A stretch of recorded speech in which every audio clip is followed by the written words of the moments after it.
I'm going to talk about probate fees in Virginia right now. Virginia code establishes that probate fees for the fiduciary shall be reasonable. Then each jurisdiction is responsible for figuring out what is reasonable. Most counties in Virginia follow the Fairfax County Commissioner of Accounts fiduciary fee schedule. Fairfax is one of our largest counties and it does a lot of estates, and so they have a fee schedule that's based on the size of the estate that is default reasonable. And so that's what most people charge. The way it works is that the fiduciary, whether that's an administrator or an executor, can charge 5% of the first $400,000 of an estate. Then it goes down in increments of 1%. On the next $300,000, you get 4%. Then on the next $300,000, you get 3%. For assets over $1 million, you get 2% of those assets.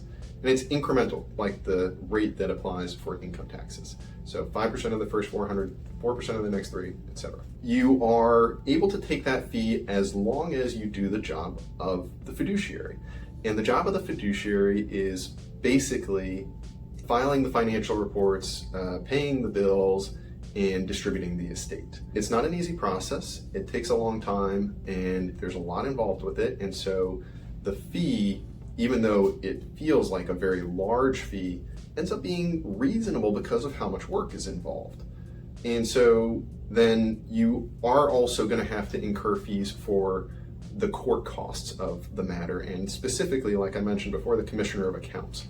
The Commissioner of Accounts in Virginia is entitled to charge a fee for taking and examining the reports of the fiduciary. And it starts at about $600 for an accounting that financial report, and then there's fees for each filing, like the inventory and a few other things. And in addition to the court costs then for administering an estate, you're also going to probably want to pay an attorney to advise you on that process.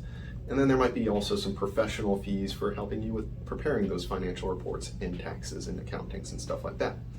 So in all, it costs about 3 to 5% to administer an estate in Virginia. And if you need help with administering your estate, we hope you'll be giving us a call.